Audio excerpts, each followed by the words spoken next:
The following is a HennessyHendo production. It includes excerpts and material from my vast collection of books and general knowledge. My collection spans many centuries and millennia. I upload as I have time, but the sheer volume is just so immense.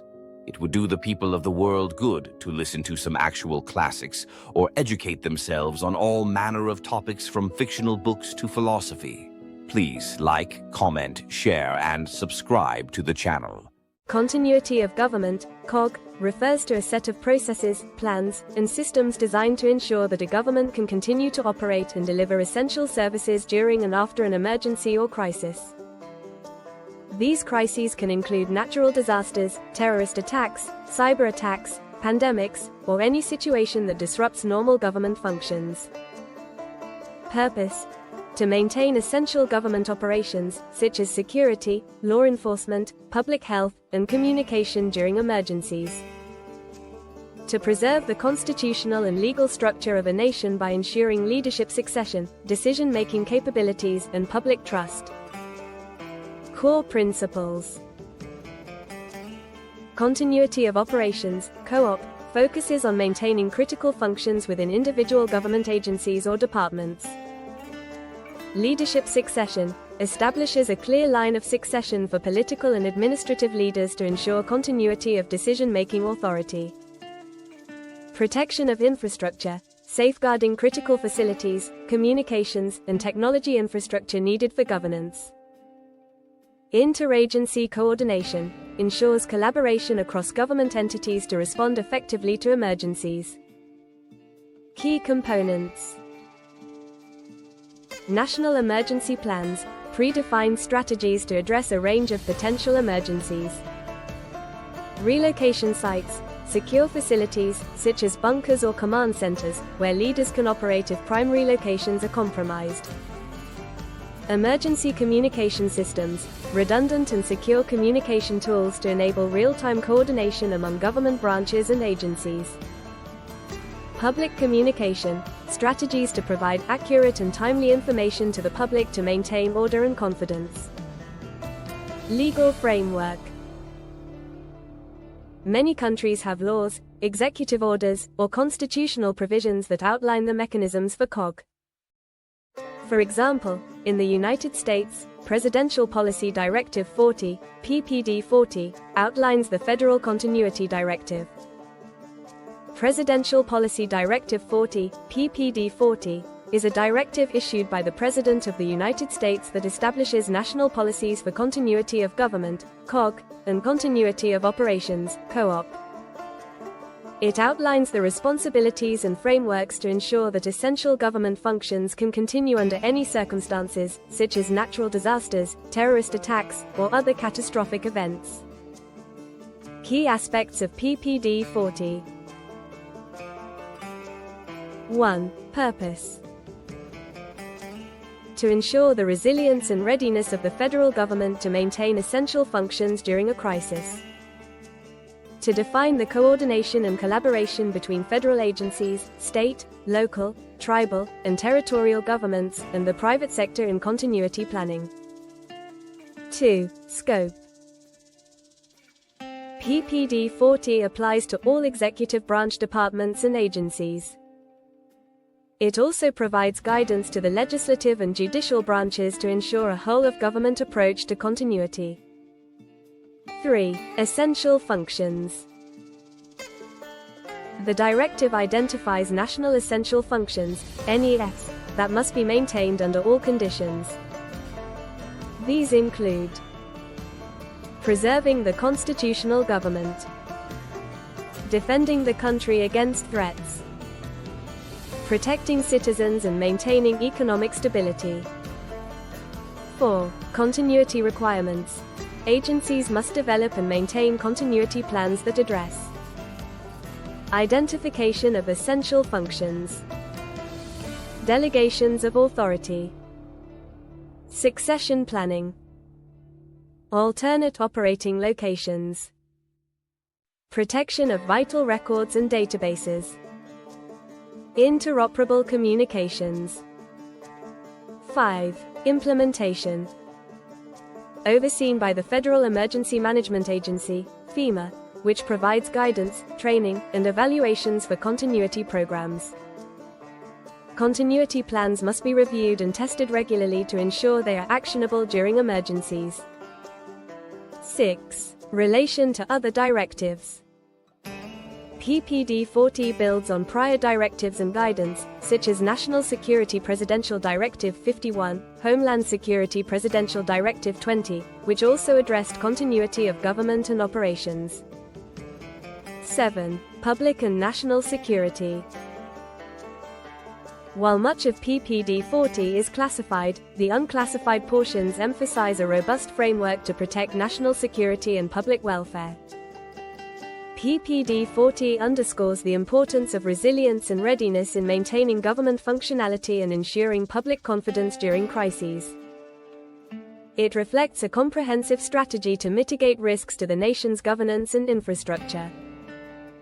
These frameworks define the authority to declare states of emergency, relocate government functions, or enact emergency powers. Challenges. Balancing security and transparency to avoid undermining public trust. Adapting COG plans to emerging threats like cyberattacks or biosecurity threats. Ensuring coordination between federal, state, and local governments. Historical context. Originated during the Cold War, with a primary focus on nuclear threats. Expanded to address a broader range of risks following events like 9/11, natural disasters like Hurricane Katrina, and recent global pandemics. The Federal Emergency Management Agency, FEMA, divides the United States into 10 regions, each responsible for coordinating disaster preparedness, response, recovery, and mitigation efforts within the designated states and territories. This regional structure allows FEMA to manage resources and collaborate with state, local, tribal, and territorial governments more effectively. Overview of FEMA regions. Region 1, New England. States covered: Connecticut, Maine, Massachusetts, New Hampshire, Rhode Island, Vermont. Headquarters: Boston, Massachusetts. Key focus: frequent winter storms, coastal flooding, and hurricane preparedness. Region 2. States, territories covered: New Jersey, New York, Puerto Rico, U.S. Virgin Islands. Headquarters: New York City, New York. Key focus: urban disaster response, hurricanes, and island recovery efforts. Region 3. States covered: Delaware, District of Columbia, Maryland, Pennsylvania, Virginia, West Virginia. Headquarters: Philadelphia, Pennsylvania. Key focus: flooding, hurricanes, and coordination for densely populated areas. Region 4. States covered: Alabama, Florida, Georgia, Kentucky, Mississippi, North Carolina, South Carolina, Tennessee. Headquarters: Atlanta, Georgia. Key focus: hurricanes, tornadoes, and coastal resilience. Region 5. States covered: Illinois, Indiana, Michigan, Minnesota, Ohio, Wisconsin. Headquarters: Chicago, Illinois.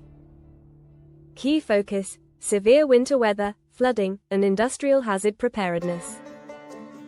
Region 6. States, territories covered: Arkansas, Louisiana, New Mexico, Oklahoma, Texas. Headquarters: Denton, Texas. Key focus: hurricanes, severe storms, and cross-border emergency coordination. Region 7. States covered: Iowa, Kansas, Missouri, Nebraska. Headquarters: Kansas City, Missouri. Key focus: tornadoes, flooding, and agricultural disaster response. Region 8. States covered: Colorado, Montana, North Dakota, South Dakota, Utah, Wyoming. Headquarters, Denver, Colorado. Key focus, wildfires, winter storms, and rural area response. Region 9. States, territories covered: Arizona, California, Hawaii, Nevada, American Samoa, Guam, Commonwealth of the Northern Mariana Islands, Marshall Islands, Federated States of Micronesia. Headquarters, Oakland, California. Key focus, earthquakes, wildfires, and Pacific Island disaster response. Region 10. States covered: Alaska, Idaho, Oregon, Washington. Headquarters, Bothell, Washington. Key focus, earthquakes, volcanic activity, and cold weather emergencies. Roles of FEMA regions. 1. Emergency response, coordinating disaster response efforts in collaboration with local authorities. 2. Preparedness training, providing guidance, resources, and training to states and communities. 3. Disaster recovery, assisting in rebuilding and recovery efforts after emergencies. 4. Hazard mitigation, developing strategies to reduce future disaster risks. Each region's office is a hub for collaboration, ensuring that FEMA's national strategies are tailored to the specific risks and needs of the area. This structure enhances the nation's resilience to a variety of hazards. COG remains a cornerstone of national resilience and is regularly reviewed and updated to align with evolving risks and challenges. Thank you for watching. Share the video. Don't forget to like, comment, share, and subscribe to the channel. Check out other series including 10-minute synopses or complete audiobooks on HennessyHendo on YouTube. Literally check out my library. Become a literary master like Hendo. Share the wealth. Spread the good word.